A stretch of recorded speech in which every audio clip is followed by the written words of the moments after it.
పార్వతీపురం మన్యం జిల్లా కురుపాం హాస్టల్లో 86 మంది విద్యార్థులు కామెర్లకు గురి కావడం, ఒక విద్యార్థి మరణించడం, 150 మంది విద్యార్థులు ఇతర సమస్యలతో ఆసుపత్రిలో చేరిన ఈ ఘటనపై హైకోర్టు సీజే ధర్మాసనం విజయనగరం జిల్లా న్యాయ సేవాధికారి సంస్థ కార్యదర్శిని విచారణకు ఆదేశించింది.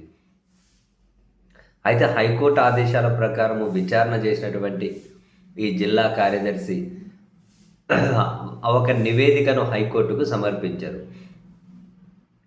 బావి నుంచి నేరుగా ట్యాంకులోకి వచ్చిన నీటినే విద్యార్థులు తాగే పరిస్థితి ఉందని, 611 మంది విద్యార్థులుంటే అక్కడ 18 మరుగుదొడ్లే ఉన్నాయి. ఈ వ్యాధులన్నీ బయటపడిన తర్వాత మరో 40 మరుగుదొడ్లు నిర్మించారు. 11 మరుగుదొడ్లకు 2 స్నానపు గదులకు అసలు తలుపులనేటివే లేవు అని చెప్పి నివేదిక ఇచ్చారు. అయితే ఈ క్రమంలో ప్రభుత్వ ప్రత్యేక న్యాయవాది ఏదో చెప్పే ప్రయత్నం చేస్తే హైకోర్టు ధర్మాసనం తీవ్ర అసంతృప్తిని వ్యక్తం చేసుకుంటూ రాష్ట్రంలోని సంక్షేమ హాస్టళ్లలో కనీస మౌలిక సదుపాయాల కల్పనకు రాష్ట్ర ప్రభుత్వం కేవలం మాటలు, కాగితాలకు మాత్రమే పరిమితమైంది అని, చిత్తశుద్ధి లోపించింది అని చెప్పి తీవ్ర అసంతృప్తిని రాష్ట్ర ప్రభుత్వంపై వ్యక్తం చేసుకుంటూ గత ప్రభుత్వం హాస్టళ్ల పనితీరు మెరుగుపరిచేందుకు, అంటే గత వైసీపీ ప్రభుత్వం హాస్టళ్ల పనితీరును మెరుగుపరిచేందుకు, విద్యా నాణ్యతను పెంపొందించేందుకు ఒక కీలకమైనటువంటి నిర్ణయం తీసుకొని జీవో ఇచ్చారు కదా. ఆ జీవో ఏంటి?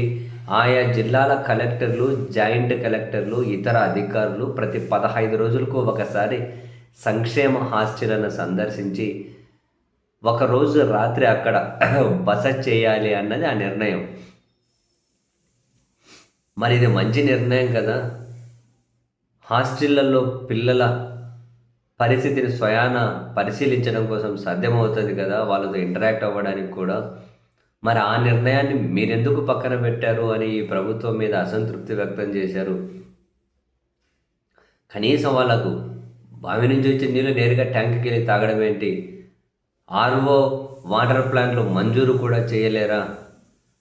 కనీసం పిల్లలకు తాగడానికి మంచి నీళ్లు కూడా ఇవ్వలేరా అని చెప్పి ఇంకా క్లియర్ చెప్పిందట.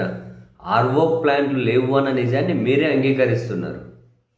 ఎన్ని ఆర్ఓ ప్లాంట్లు అవసరమో కూడా మీకు తెలియదు అని చెప్పి, ఏం లోపాలు ఉన్నాయి, ఏం ఓవర్కమ్ చేసుకోవాలి, ఏమీ అవగాహన కూడా లేకపోవడం ఏంటి పిల్లలు చదువుకునే చోట, పిల్లలు నివసించే చోట అని హైకోర్టు తీవ్ర ఆగ్రహాన్ని వ్యక్తం చేసింది.